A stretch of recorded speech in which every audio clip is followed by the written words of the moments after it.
በስመ አብ ወወልድ ወመንፈስ ቅዱስ አሃዱ አምላክ።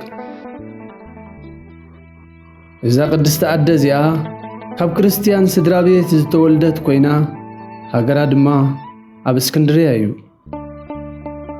ጓል 12 ዓመት ከላ እቲ አንጻር ኩሉ ወዲ ሰብ ዝኾነ ጸላኢ ሰናያት ኣታለላ ናቱ መጻወድያ ገይሩ ኣስሓታ በኣ ገይሩ ድማ ንብዙሓት ነፍሳት ጠለፎም።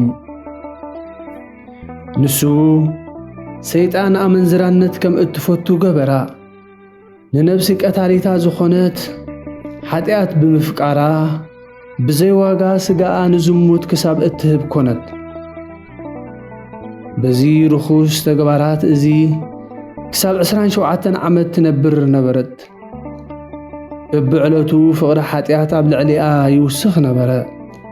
መፍቀሪ ሰብ ዝኾነ እግዚኣብሔር ከዓ ምስጋና ንዕኡ ይኹን ኣብ ኢየሩሳሌም ከይዶም ካብ መቃብር ጎይታና ኢየሱስ ክርስቶስ ክባረኹ ዝደልዩ ሰባት ኣርኣያ ገለጸላውን።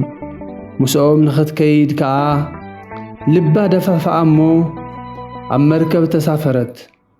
እቶም መርከበኛታት ከዓ ናይ መሳፈሪ ገንዘብ ክፈል ምስ በልዋ ክንዲ ዋጋ መሳፈሪኣ ድሌትኩም ፈጽሙ ኢላ ስጋ ሃበቶም። ኣብ ኢየሩሳሌም ምስ ኣተወት እንተኾነውን ከምኡ ቐጸለት ትዝሙ ነበረት። ምስጋና ንዕኡ ይኹን ኣብ መቃብር ጎይታና ኢየሱስ ክርስቶስ ዘሎ ኣፍ ደገ ቤተ ክርስቲያን ክትኣቱ ምስ ደለየት ከዓ መለኮታዊት ሓይሊ ምእታው ከልኣታ። ምስቶም ዝኣትዉ ክትኣቱ ትደሊ እሞ ሓይሊ እግዚኣብሔር ከዓ ከልኣ። ብዙሕ ግዜ ከምዚ ኢላ ምስ ሰባት ክትኣቱ እንተፈተነት ክትኣቱ ግን ኣይከኣለትን። ከምዚ ኢላ ብዛዕባ ርኽሰት ምግባራ መለኮታዊት ሓይሊ ምእታው ከም ዝኸልኣታ ምስ ፈለጠት እናሓዘነት እናተከዘትን ኣዒንታ ናብ ሰማይ ናብ ይቕረ ባህሊ እግዚኣብሔር ኣቕንዐት። ከምዚ ኢላ ክትጥምት ከላ ድማ ስእሊ ኣዴና ቅድስቲ ድንግል ማርያም ረኣየት። ኣብ ቅድሚኣ እናበኸየት ድማ ብእምነት ከምዚ ክትብል ለመነት። ኦ ንኹሎም ክርስቲያን ለማኒት፣ ኦ ወላዲት ኣምላኽ ተወሓስኒ። ሙዞም ዝኣትዉ ዘለዉ ኩሎም ሰባት ኣትየ ጽቡቕ ትምኒተይ እንተፈጺመ ኣነ ዝኣዘዝክኒ ኩሉ ክገብር በለት። ከምዚ ኢላ ክትበኪ ኸላ ቀልጢፋ ናብቲ ቤተ ክርስቲያን መቃብር ጎይታና ኢየሱስ ክርስቶስ ዘለዎ ኣተወት። ናይቲ በዓል ተግባር ፈጺማ ድማ ናብ ስእሊ ኣዴና ቅድስቲ ድንግል ማርያም ወላዲት ኣምላኽ ተመልሰት። ኣብ ቅድሚኡ ከዓ ነዊሕ ጸሎት ጸለየት። መሪር ብኽያት እውን በኸየት። ናብ ዝፈቐደትላ ቦታ ክትልእካ እሞ ነፍሳ ኸተድሕን ከዓ ናብኣ ልመነት። ካብ ስእሊ ኣዴና ቅድስቲ ድንግል ማርያም ወላዲት ኣምላኽ ከዓ ከምዚ ዝብል ቃል ወፀ ወይ ከዓ ተሰምዐ። ናብ ገዳም ዮርዳኖስ እንተ ኣቲኺ ንስኺ ዕረፍትን ድሕነትን ክትረኽቢ ኢኺ በለታ። ነዚ ቃል እዚ ተቐቢላ ጸለየት። ናብ ስእሊ ኣዴና ቅድስቲ ድንግል ማርያም ድማ ሰገደት። ወፂኣ ከዓ ናብቲ ዝሓበረታ ቦታ ኸደት። ምስ ወፀት ሓደ ሰብኣይ ረኸበት እሞ 2 ሳንቲም ገንዘብ ሃባ። ብኡ ጌራ ከዓ እንጌራ ዓደገት። ሩባ ዮርዳኖስ ተሳጊራ ድማ ናብ ገዳም ኣተወት እሞ ኣብቲ ገዳም ዓብዪ ተጋድሎ እናተጋደለት 47 ዓመት ነበረት። ሰይጣን ከዓ በቲ ቀደም ትገብሮ ዝነበረት ርኹስ ተግባራት ገይሩ ይጻብኣ ነበረ። በቲ ዝዓደገቶ እንጌራ ድማ ብዙሕ መዓልታት ተመገበት። ሓንሳብ በብ2 መዓልታት፣ ሓንሳብ በብ3 መዓልታት ትጸውም ነበረት። ካብቲ እንጌራቲ በብንእሽቶ ትምገብ ነበረት። እቲ ዝነበራ መግቢ እንጌራ ምስ ተወድአ ሳዕሪ በረኻ ተመገበት። ኣብቲ በረኻ ኮለል እናበለት 47 ዓመት ምስ ተፈጸመ ቅዱስ ዘሲማስ ካህን ቅድስቲ ጾም ኣርብዓ ኣብኡ ከሕልፍ ከምቲ ናይ ደብሪ ልማድ ናብ በረኻ ወፀ።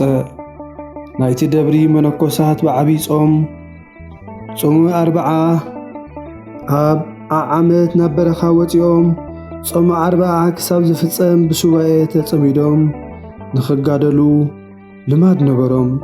ቅዱስ ዘሲማስ ከዓ ናብዛ ንብላ ዘለና በረኻ ዮርዳኖስ ምስ በጽሐ ሱባኤ ዘሕልፈሉ ዝጽልየሉ ቦታ ክርእዮ ክመርሖ ናብ እግዚኣብሔር ጸለየ። ንሱ ኣብዚ ገዳም ኮለል ክብል ከሎ ነዛ ቅድስቲ ማርያም ግብፃዊት ካብ ርሑቕ ረኣያ። ግናኸ ካብ ሰይጣውንቲ መሰለቶ። ምስ ጸለየ ድማ ንሳ ካብ ሰብ ከም ዝኾነ ተገልጸሉ። ንሱ ኸዓ ናብኣ ኸደ፣ ንሳ ግና ካብኡ ሃደመት። ከርክባ ኢሉ ድማ ደድሕሪኣ ይጎይ ነበረ። ንሳ ኸዓ ብስሙ ኦ ዘሲማስ ምሳይ ክትዛረብ እንተደሊኻ ኣነ ጥራሕ ዘለኹሙ ዝኽደኖ ጨርቂ ናብዚ ምድሪ ደርቤለ ይበለቶ። ብስሙ ምፅዋዕቶ ኸዓ ኣጸቢቑ ተደነቐ። እትኽደኖ ኽዳን ከኣ ደርቤላ። ሽዑ ናብኡ መጺኣ ሰገደትሉ፣ ንሱ እውን ሰገደላ። ሰላምታ ተለዋወጡ። ንሱ ካህኑ እሞ ክጽልየላ ለመነቶ። ድሕሪዚ ገድላ ክትነግሮ ሓተታ። ንሳ ናታ ዜና ኩሉ ዝኾነቶ ካብ መጀመርያኡ ክሳብ መፈጸምታኡ ነገረቶ።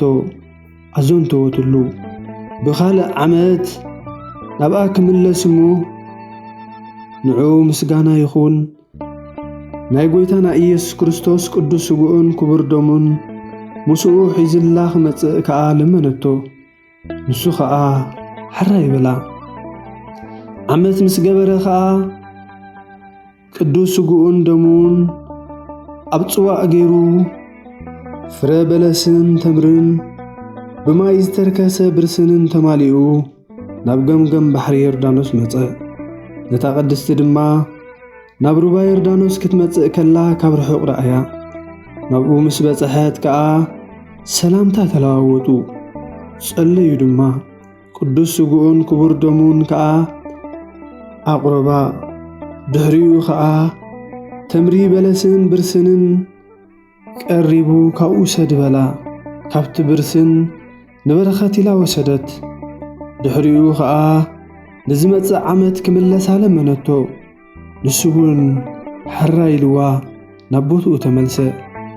እቲ ዝተቋጸርዎ ግዜ ምስ በጽሐ ከም ቅድሙ ናብ በረኻ ዮርዳኖስ ከደሞ እዛ ቅድስቲ ግብፃዊት ዓሪፋ ወይ ድማ ሞይታ ጸንሓቶ።